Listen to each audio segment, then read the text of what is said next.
नमस्कार दोस्तों, मैं सुमन ठाकुर। दोस्तों, हिमाचल प्रदेश हाईकोर्ट ने एक बेहद अहम फैसला सुनाया और ये फैसला है सरकारी ज़मीन पर किए गए अतिक्रमण को रेगुलराइज करने के विषय को लेकर। साल 2002 में हिमाचल प्रदेश हाईकोर्ट में एक जनहित याचिका दाखिल हुई थी जिसका नाम था Poonam Gupta versus state of Himachal Pradesh. इस याचिका में मांग ये की गई थी कि जो धारा 163A है Himachal Pradesh land revenue act की 1954 की, उसे निरस्त किया जाए, उसे अनकॉन्स्टिट्यूशनल बताया जाए।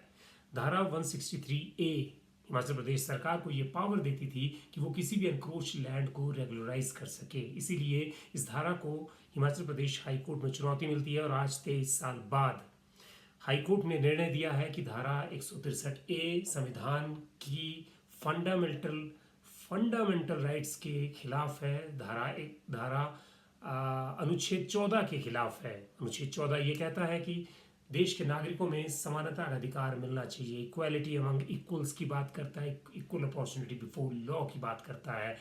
कानून ने, हाईकोर्ट ने इस मसले पर अपनी राय व्यक्त करते हुए ये कहा कि एक तरफ तो वो लोग हैं जो कि लैंड को एनक्रोच करते हैं और दूसरी तरफ वो लोग हैं जो कि लॉ अबाइडिंग सिटीजन है। ऐसे में आप एनक्रोचर्स की लैंड को रेगुलराइज करके उन्हें एक लॉ अबाइडिंग सिटीजन जिसने कोई लैंड एनक्रोच नहीं की है, कोई लॉ वायलेट नहीं किया गया है, आप उसको उसके समकक्ष रख रहे हैं।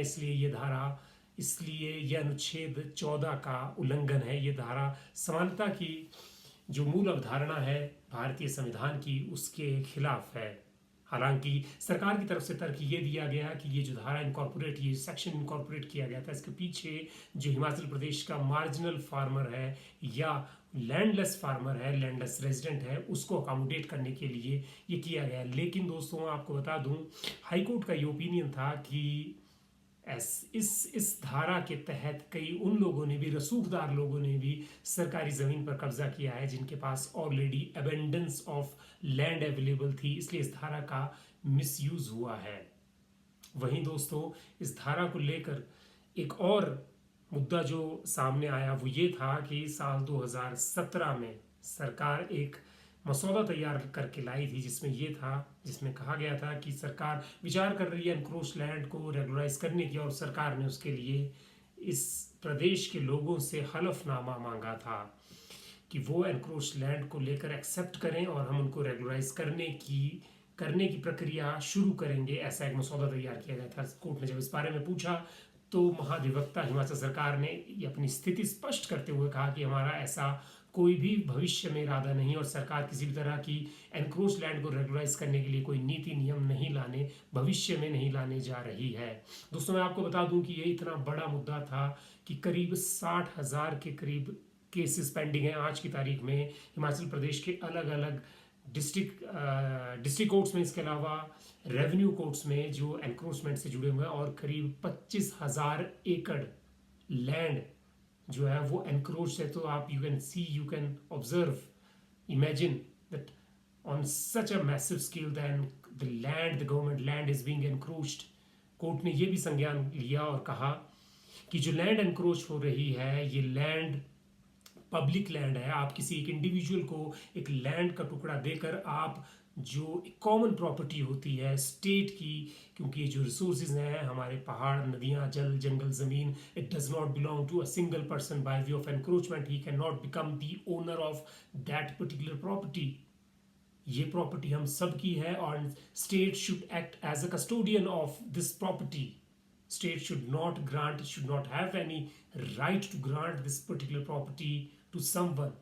The state does not have power to regularize it. और कोर्ट ने इसके साथ ये भी कहा कि इस पूरी प्रक्रिया को, इन अवैध कब्जों को हटाना बेहद ज़रूरी है और 28 फरवरी 2026 तक ये अवैध कब्जे हट जाने चाहिए। इसी तरह की एक और याचिका डाली गई थी हिमाचल प्रदेश हाई कोर्ट में, जिसका कि कुछ दिनों पहले निर्णय आया था और उसमें एक डिटेल्ड ऑर्डर था जिसमें कहा गया था कि सभी गवर्नमेंट के सारे डिपार्टमेंट कलेक्टिवली काम करेंगे, कलेक्टिव अप्रोच के साथ इस एनक्रोचमेंट को हटाने के लिए काम करेंगे और ये सारे डिपार्टमेंट मिलकर एनक्रोचमेंट को हटाएंगे। इसमें रेवेन्यू ऑफिसर, पटवारी, कानूनगो, तहसीलदार, डिप्टी कमिश्नर और डिस्ट्रिक्ट पुलिस की असिस्टेंस लेकर इन कब्जों को हटाया जाएगा। और वो कब्जे जिनको कि दोबारा एक बार हटाने के बाद दोबारा लोग उन पर कब्जा कर रहे हैं, उनको हटाने के लिए फेंसिंग की जाएगी, लोगों के बिजली पानी काटे जाएंगे और इस प्रक्रिया को तय समय सीमा के अंदर पूरा किया जाएगा। ये कोर्ट का निर्णय है दोस्तों। तो इस निर्णय के बाद अब ये समझ में आ रहा है, हालांकि सरकार धारा 163A के पक्ष में दिखती का ऑन पेपर दिख रही है, लेकिन असल में सरकार भी ये नहीं चाहती कि एनक्रोच लैंड को रेगुलराइज किया जाए, जो कि हमें सरकार के महाधिवक्ता का पक्ष जानते हुए इस जजमेंट की समीक्षा करते हुए हमें जो मालूम हुआ है। इसलिए अब उन लोगों के लिए एक बड़ी खतरे की घंटी है जिन्होंने अपना हलफनामा 2017 के बाद दिया था कि हाँ हमने लैंड को एनक्रोच किया है। I don't see any relief for them in the coming future. इस जजमेंट के बाद में किसी भी तरह का स्टे ऑर्डर प्रोसीडिंग्स को स्टेटस को मेंटेन किया है, तो वो स्टे भी अब हट चुका है। अब कब्जों को हटाने की प्रक्रिया शुरू करने के लिए कोर्ट ने कड़े और सीधे और स्पष्ट शब्दों में हिमाचल प्रदेश सरकार को दिशा निर्देश जारी किए गए हैं। आप इस विषय में क्या सोचते हैं और आपकी क्या राय है, इसको लेकर हम आपके विचार आमंत्रित करते हैं। आप भी हमें बताएं कि क्या कोर्ट का ये निर्णय कितना सही और कितना गलत है। किसी और निर्णय के साथ, किसी और समीक्षा के साथ हम आपके साथ दोबारा हाजिर होंगे। तब तक के लिए नमस्कार।